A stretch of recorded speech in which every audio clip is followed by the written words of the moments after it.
વડોદરાથી સમાચાર સામે આવી રહ્યા છે। વડોદરાના ગોરવા વિસ્તારમાં રહેતી કિશોરી પર આધેડે દુષ્કર્મ આચર્યું। આરોપી અને પીડિતા એક જ વિસ્તારમાં રહેતા હોય એકબીજાના પરિચયમાં હતા તો કિશોરીને ફોસલાવી બેઝમેન્ટમાં લઈ જઈ દુષ્કર્મ આચર્યું છે। તો આરોપી અને પીડિતા એક જ વિસ્તારના રહેવાસી એકબીજાના પરિચયમાં હતા। ગોરવા પોલીસે નરાધમ અશોક પરમારની ધરપકડ કરી છે। પોલીસે આરોપીને કોર્ટમાં રજૂ કરી રિમાન્ડ મેળવવાની તજવીજ હાથ ધરી। તો આ અંગે એસીપી બી ડિવિઝનના આરડી કવા વધુ માહિતી પત્રકાર પરિષદમાં તેઓએ આપી હતી।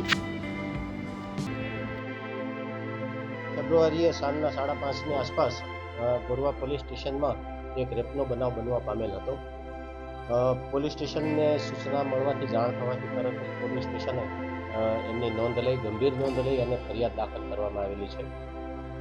સદર ગુનાના કામે આરોપી જે છે એમને સ્થાનિક પબ્લિક દ્વારા થોડી હાથાપાઈ થવાથી એમને દવાખાને સારવાર અર્થે મોકલેલ હતા અને એમને પોલીસ દ્વારા અટક કરવામાં આવેલ છે।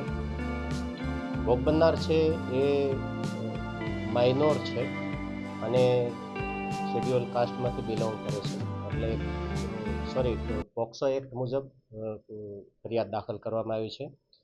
સદર ગુનાની તપાસ પોલીસ ઇન્સ્પેક્ટર શ્રી લાઠિયા ચલાવે છે અને માનનીય પોલીસ કમિશનર સાહેબ શ્રીની સીધી સૂચના હેઠળ સાયન્ટિફિક ઇન્વેસ્ટિગેશન કીટ જે ફળવાયેલી છે એના દ્વારા સંપૂર્ણ તપાસ હાથ ધરવામાં આવેલી છે।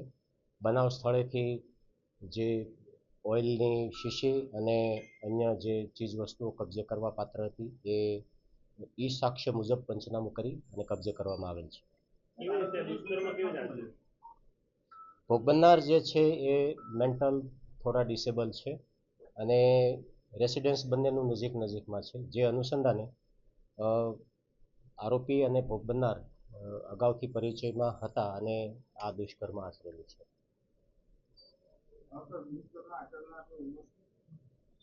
દુષ્કર્મ આચરનારની ઉંમર 60+ છે, 60 વર્ષ કરતાં ઉંમર। પીડિતાની ઉંમર 16 વર્ષ 9 માસ। એ અભ્યાસ કરે છે।